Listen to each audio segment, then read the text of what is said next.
So hello everyone.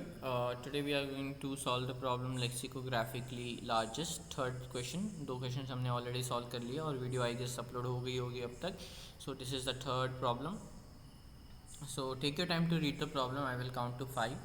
1, 2, 3, 4 and 5. तो yeah. This was problem statement कुछ तो है. Let's take it on a whiteboard and कौन सा एग्जाम्पल ले लेते हैं. 2 I guess that do the trick. Let's say I am opening the whiteboard out here and yeah so this is the whiteboard. अब करना क्या है, देखो हमें क्या बोला है, हमें एक दूसरा एरे, ये एक एरे ए दिया है, हमें एक एरे बी बनाना है. Okay, let's write here A and we need to make an array B. तो ये एरे कैसे बनेगा वो देखते हैं. एरे बी कैसा होना चाहिए कि अब तक के एलिमेंट्स का ना जीसीडी उसके बराबर होना चाहिए. मतलब क्या, 2 अभी तक के एलिमेंट्स का जीसीडी कितना है, बी में जो एलिमेंट्स है अब तक के स्टार्टिंग से उसका जीसीडी कितना है, 2. तो क्या एरे में 2 है? हाँ है, राइट. अब मान लो यहाँ पे मैंने लिखा 2. अब मैंने लिखा 2. अब मुझे बताओ अब तक के एलिमेंट्स का जीसीडी कितना है, 2. क्या यहाँ पे 2 है? हाँ है. अब मैंने यहाँ पे लिखा 1. अब तक के एलिमेंट्स का जीसीडी कितना है, 1. क्या इसका जीसीडी 1 है? नहीं. तो फिर ये रॉन्ग हो गया. मान लो मैंने 3 लिखा, अब तक के एलिमेंट्स का जीसीडी कितना है, 1. तो क्या यहाँ पे 1 है? नहीं. तो मैं यहाँ पे 2 3 नहीं लिख सकता, मैं यहाँ पे 4 लिख सकता हूँ. अब तक के एलिमेंट्स का जीसीडी कितना है, 2. क्या यहाँ पे 2 है? हाँ, तो चलेगा. यहाँ पे मैं 5 लिखता हूँ, 5 चलेगा क्या? नहीं. 6 लिखता हूँ, 6 चलेगा क्या? नहीं, क्योंकि जो मैक्सिमम एलिमेंट ले सकते हैं वो k तक ही ले सकते हैं. वेर k इज़ 5, तो हम 5 तक जा सकते थे. 5 ले नहीं सकते तो हम 4 लेंगे. ठीक है, फिर से यहाँ पे भी 4 ले सकते हैं. अब सिमिलरली ये एक एरे बन गया. एक पॉसिबिलिटी थी सारे 2 ले लो, एक पॉसिबिलिटी थी तीनों जगह 4 ले लो, एक पॉसिबिलिटी ये है क्या कि यहाँ पे भी 4 ले लो. नहीं, क्योंकि 4 अगर यहाँ पे ले लिया तो पहले नंबर का जीसीडी 4 है और यहाँ पे तो 2 आना चाहिए था, तो पहले तो हमें 2 ही लेना पड़ेगा. ठीक है, ये हमको समझ में आया. तो हमें ये आंसर प्रिंट करना है 2444. क्यों? Because it is a lexicographically largest array. अगर नहीं समझा तो देखो, बाकी जो दोनों बन रहे थे, एक क्या था 2 2 2 2, एक क्या था मे बी 2 2 4 4, फिर एक था कि 2 2 2 4. इसमें लेक्सिकोग्राफिकली लार्जेस्ट कौन सा है चारों में से? If you will carefully observe तो पहला वाला है. तो हमें लेक्सिकोग्राफिकली लार्जेस्ट वाला प्रिंट करना है. So this is the question, right. अब इस क्वेश्चन को अप्रोच कैसे करेंगे? तो take your time to think for the approach. Approach बहुत सिंपल है. इसका भी मैं एक सिंपल सा टेस्ट केस लेके समझाऊंगा. 1 2 3 4 एंड 5. ओके, सी अप्रोच बहुत सिंपल है इसका. सबसे पहले तो जो पहला एलिमेंट है वो तो हमें सेम लेना पड़ेगा, ये तो समझ में आ ही गया होगा क्योंकि कोई ऑप्शन नहीं है हमारे पास. सेकेंड एलिमेंट के लिए हम क्या करेंगे, अगर तो ये सेम है पिछले से, 2 और 2 सेम है, मतलब हमारा जीसीडी तो अपडेट होने वाला नहीं है. अब एक बात ध्यान दो, कभी भी ना ये डिसेंडिंग ऑर्डर में ही रहेगा. इट इज़ नॉट पॉसिबल कि आगे आके 4 आ जाए. क्यों? क्योंकि पहले जीसीडी 2 था, तो आगे आके 4 कभी हो ही नहीं सकता, क्योंकि जीसीडी हम जितने नंबर्स का लेते आएंगे वो कम ही होगा. अगर हमने 2 नंबर का जीसीडी लिया है, वो x आ रहा है, और हमने अभी तीसरे नंबर से उसका जीसीडी ले लिया x का, तो वो या तो उससे छोटा आएगा या तो इक्वल आएगा, बढ़ नहीं सकता कभी भी. क्योंकि GCD can be the equal to smaller number, can be maximum as the smaller number. मतलब उसकी जो मैक्सिमम वैल्यू होती है वो स्मॉलर नंबर के इक्वल हो सकती है. वो कभी भी स्मॉलर नंबर से तो बड़ा हो ही नहीं सकता. तो फिर इस केस में हम क्या करेंगे, हमेशा ही डिसेंडिंग ऑर्डर में रहेगा. ये बात ध्यान में रखना है आपको. ठीक है, अभी देखो अगर तो ये सेम है ना, तब क्या करो कि हमने यहाँ तक जीसीडी ऑलरेडी ऑक्यूपाई कर लिया था 2. मतलब अगर यहाँ पे 2 है, हमें यहाँ पे 2 जीसीडी चाहिए, राइट. बट अगर इससे पहले भी 2 था, मतलब क्या यहाँ तक के एरे का जीसीडी हमने 2 ले आया था किसी तरीके से. मान लो यहाँ पे 4 होता और यहाँ पे 4 होता, तो अब देखो 4 के लिए हमने 4 लिखा, सही बात है. फिर यहाँ पे जीसीडी 2 चाहिए था, तो हमने यहाँ पे 2 लिखा था कि जीसीडी 2 हो जाए. अब देखो यहाँ तक ना आप जीसीडी ऑलरेडी 2 ला चुके हो, तो अब आपको ना ये सोचने की ज़रूरत नहीं कि मेरा जीसीडी 2 आएगा या नहीं. अब आपको क्या करना है, यहाँ पे कोई भी एलिमेंट ले लो जिसका जिसको लेने पे GCD 2 आए, मतलब मैं क्या बोल रहा हूँ, देखो 2 लोगे तब तो आएगा ही, पर 4 लोगे तो भी GCD 2 ही आएगा, क्योंकि we have already got GCD 2 पीछे। तो फिर आगे अगर हम कोई बड़ा नंबर भी ले लेंगे जिसका GCD लेने पे फाइनल में 2 ही आ रहा हो तो चल जाएगा। क्या वो यहाँ चलता 4 लेना? नहीं। क्यों? क्योंकि यहाँ पे 4 लेने पे फाइनल GCD भी 4 ही आ रहा है, जबकि हमें फाइनल GCD 2 चाहिए। पर यहाँ क्यों चल जा रहा है? क्योंकि यहाँ हमने पीछे वाले प्लेस पे ही ऑक्यूपाई कर लिया, मतलब किसी तरीके से हमने पीछे वाले प्लेस तक ही GCD 2 को ले आई है वैल्यू। तो यहाँ पे हम अगर उससे बड़ी वैल्यू भी ले लेंगे तो भी जब हम टोटल का GCD लेंगे तो भी वो 2 ही आएगा ना, क्योंकि पीछे तक वो 2 था। तो यहाँ पे हम उससे बड़ी वैल्यू ले सकते हैं। तो हम बड़ी वैल्यू लेंगे, कौन सी लेंगे? 4 लेंगे। 5 क्यों नहीं लेंगे? क्योंकि 5 लेने पे GCD बदल जाएगा। कैसे पता चलेगा कौन सी वैल्यू लेनी है? तो देखो सिंपल हम क्या कर सकते हैं, हम चेक करेंगे कि जो GCD है हमारा मतलब 2, उसका कौन सा मल्टीपल 5 से जस्ट छोटा है या इक्वल है। मान लो यहाँ पे 6 होता तो हम यहाँ 4 लेते, क्या? नहीं। तो हम यहाँ पे सीधा 6 ले लेते हैं, क्योंकि हमें ये चेक करना है कि ऐसा उसका कौन सा मल्टीपल उस नंबर से जो मैक्सिमम वैल्यू है उससे जस्ट छोटा या इक्वल हो। तो हमारे केस में वो 4 था, इसके लिए हमने 4 ले लिया। सिमिलरली आगे जाओ, फिर से सेम है, फिर से सेम है मतलब क्या? इसका कौन सा मल्टीपल जस्ट 5 से छोटा या इक्वल हो, तो 4। फिर से सेम है, कौन सा मल्टीपल 5 से छोटा या इक्वल हो, तो 4। तो हमारा ये आंसर हो गया। अब अगर नहीं समझ में आया ना तो एक और दूसरा टेस्ट केस लेके देखते, समझ जाओगे। सी मे बी मान लो 2 और 8 मैक्सिमम है, 9 मैक्सिमम है,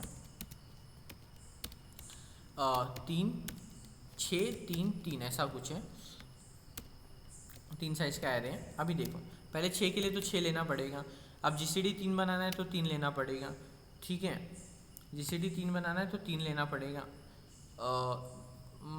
ओके, GCD 3 बनाना है तो 3 लेने की ज़रूरत नहीं, हम 9 ले सकते हैं। पर ठीक है, उस पर हम लोग आते हैं। पहले हम सेम वाला केस देखते हैं, डिफरेंट वाला केस हम बाद में देखते हैं, पहले सेम वाला केस देखते हैं। अभी देखो जब हम यहाँ पे थे ना तो हमने क्या किया था, यहाँ तक कि GCD को 3 ले आया था। तो अब जब हमें सेम मिला है तो हमें फिर से GCD को 3 लाने की ज़रूरत नहीं है।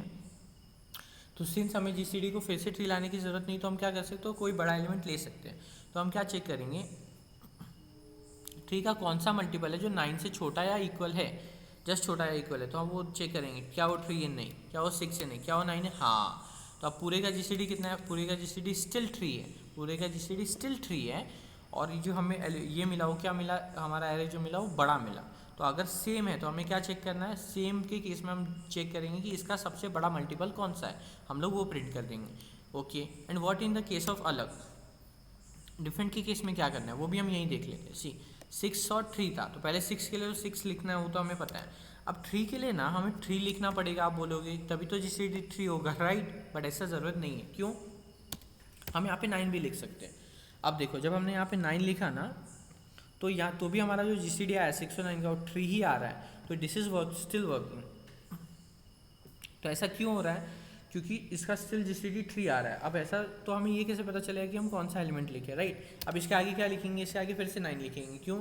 क्योंकि एक बार हम GCD 3 बना चुके हैं, तब तो हम सबसे बड़ा मल्टीपल ले लेंगे, तब तो कोई प्रॉब्लम ही नहीं है। हम ये कैसे चेक करेंगे कि कौन सा ऐसा एलिमेंट है जिसका GCD इसमें ये आता हो, 9 आता हो। तो हम क्या करेंगे, सी हम देखेंगे 6 का मल्टीपल निकालेंगे जो 12 से बड़ा हो। वो कौन सा है? 6 का 9 से बड़ा हो, विच इज़ 12, बड़ा या इक्वल हो। तो 6 का कौन सा मल्टीपल है? 12। 12 अभी बड़ा है, तो हम क्या करेंगे, इसमें से 3 कम करेंगे, मतलब जो नंबर चाहिए वो कम करेंगे। अब कितना हो गया? 9। क्या ये नॉर्मल आ गया वैल्यू? हाँ आ गया। अब हम 9 आ गया, हम चेक करेंगे 9 और 3, 9 और 6 का GCD कितना है? 3 है। तो ठीक है, हम 9 डाल दिया हमने वैल्यू, हमें समझ में आ गया। ये केस इजी था। Let's take another case where we have 2, maybe we have let's say 16, 8 और 2 है, ठीक है। हम ये केस चेक करेंगे। सी 8 के लिए हमने 8 डाला, अब 2 के लिए हम क्या डालेंगे ना, तो 2 के लिए हम क्या करेंगे, 8 का सबसे बड़ा मल्टीपल जो 16 से छोटा या बड़ा इक्वल है वो 16 है। तो हमने 16 लिख दिया, हमने 16 लिख दिया। अब हमने जब 16 लिख दिया तो हम क्या करेंगे, 16, अब 16 और 8 का GCD देखेंगे, 16 और 8 का GCD देखेंगे। तो 16 और 8 का GCD कितना आ रहा है? क्या वो 2 आ रहा है? नहीं आ रहा है, वो 8 आ रहा है। तो हम क्या करेंगे, फिर से 16 में से 2 कम कर देंगे, 16 में से 2 कम कर देंगे तो हो जाएगा 14। 14 और 8 का GCD देखेंगे, 14 और 8 का GCD कितना आ रहा है? 2 आ रहा है, हाँ। तो हमारा यहाँ पे क्या आ जाएगा आंसर? 14 आ जाएगा। ये 14 कैसे आया है समझ में आया? हम क्या कर रहे हैं, हर बार पहले हम 8 का सबसे बड़ा मल्टीपल देखेंगे जो कि इससे पी से सॉरी एम से जो भी के जो भी सबसे बड़ी वैल्यू है उससे बड़ा या इक्वल हो, और जब तक वो बड़ा है तब तक तो हम टू माइनस करते जाएंगे, मतलब जो दूसरा हमारा जीसीडी आना चाहिए उसको माइनस करते जाएंगे। और जैसे ही वो नंबर ऐसा आ जाए कि उस लेवल में आ जाए, मतलब मैक्सिमम से कम या इक्वल हो जाए, तो चेक करेंगे क्या उसका जीसीडी जो हमारे बड़े नंबर से 2 आ रहा है या नहीं। अगर नहीं आ रहा तो हम फिर से 2 माइनस कर देंगे और फिर चेक करेंगे। अब हम 2 ही क्यों माइनस करें, मतलब छोटा नंबर ही क्यों माइनस करें, ऐसा समझो। देखो जो बड़ा नंबर है it is always going to be a multiple of छोटा नंबर, तो छोटे नंबर का टेबल लिखो 2 4 6 8 10 12 14 16। क्या जो हमें मैक्सिमम वैल्यू यहाँ पे हम लिखने वाले हैं वो इसी टेबल में से आएगी, हमेशा वो इसी टेबल में से आएगी, तभी तो GCD 2 होगा। GCD 2 होने का मतलब क्या होता है कि वो इसके टेबल में आएगा। तो अगर हमें इसके टेबल की वैल्यूज़ चाहिए तो हम कौन सी, तो हम क्या कर सकते हैं, सीधा हर उसकी जो भी वैल्यूज़ है उनको चेक करते जाएंगे। जैसे ही वो मैक्सिमम के रेंज में आ गया तो चेक करते जाओ क्या ये GCD 2 दे रहा है, नहीं दे रहा है, क्योंकि ये तो 8 से भी डिविजिबल है तो ये नहीं दे रहा है। फिर क्या ये GCD 2 दे रहा है, हाँ ये GCD 2 दे रहा है, तो हमने आंसर में डाल दिया। अब आप बोलोगे तो ये सीधा डिविजिबिलिटी चेक करो ना, GCD क्यों चेक कर रहे हो। तो इसका एक केस ले लेते 12 से। अभी देखो 8 का ऐसा मल्टीपल जो बड़ा है 16, 16 में से 2 कम किया हमने 14, स्टिल ये 12 से बड़ा है तो और 2 कम किया 12। अब 12 8 से डिविजिबल नहीं है, बट इनका जो GCD आता है वो 4 आता है ना कि 8 आता है। तो अगर हमने ये सोचा होता तो हमारा आंसर क्या आ जाता, 4 मतलब 12 यहाँ पे आ जाता, जो कि गलत हो जाता। तो हम यहाँ पे 12 ना लिख के क्या लिखना है 10। तो फिर 12 और 8 का हमने GCD चेक किया जो कि 4 आ रहा था, which is not equal to 2। तो हमने 2 और कम किया, हम आए 10 पे और हमने फाइनल 8 और 10 प्रिंट कर दिया। So this was about it. आपको समझ में आया होगा, दो केसेस है। पहला केस जहाँ पे सेम है, फिर से अगर 2 मिलेगा तो मैं क्या करूँगा, सबसे बड़ा मल्टीपल 2 का सबसे बड़ा मल्टीपल जो 12 से बड़ा छोटा है इक्वल हो वो 12 है, तो मैं यहाँ पे 12 लिख दूँगा। अब अगर और कम आया 1 आया तो मैं क्या करूँगा, मेरे को अब GCD 1 चाहिए तो मैं क्या करूँगा 1 का सबसे बड़ा मल्टीपल, मैं क्या करूँगा 2 का सबसे बड़ा मल्टीपल कितना है 12, ठीक है। तो मैं 12 पे आया। अब 12 में से मैं 2 कम करूँगा क्या, नहीं मैं 1 कम करूँगा। क्यों, क्योंकि अब मुझे जो छोटा नंबर है अब वो 1 बन चुका है, तो मुझे छोटा नंबर हर बार रिड्यूस करना था, क्योंकि मुझे छोटे नंबर के टेबल में आना था। तो छोटे नंबर के टेबल में तो ये सारे वैल्यूज़ आएंगे, तो अब मेरे को सारे वैल्यूज़ के लिए चेक करना है। तो मुझे क्या करना पड़ेगा, 2 से नहीं 1 से रिड्यूस करना पड़ेगा। हमने स्टार्ट कहाँ किया था 12 पे, हम 12 पे थे, हमने 12 से 1 रिड्यूस किया, हमारे 11 पे। अच्छा 12 पे क्या हुआ, 12 और 2 का GCD आ रहा था, 12 और 2 का GCD कितना आ रहा था, 2 आ रहा था। तो क्या है 2 के बराबर है, नहीं, तो हम 11 पे आए। 11 और 2 का GCD कितना आ रहा था, हाँ 1 आ रहा था, तो हमने यहाँ पे 11 लिख दिया। आई होप समझ में आया होगा, कुछ भी बहुत ज़्यादा रॉकेट साइंस नहीं है। सेम के केस में सबसे बड़ा मल्टीपल जो कि इस पर्टिकुलर नंबर से छोटा हो मैक्सिमम से, और अलग के केस में मैक्सिमम का मल्टीपल पे जाओ और फिर वहाँ से रिड्यूस करते जाओ बाय स्मॉलर नंबर और चेक करते जाओ कि जो GCD दे देगा राइट उसको प्रिंट कर दो।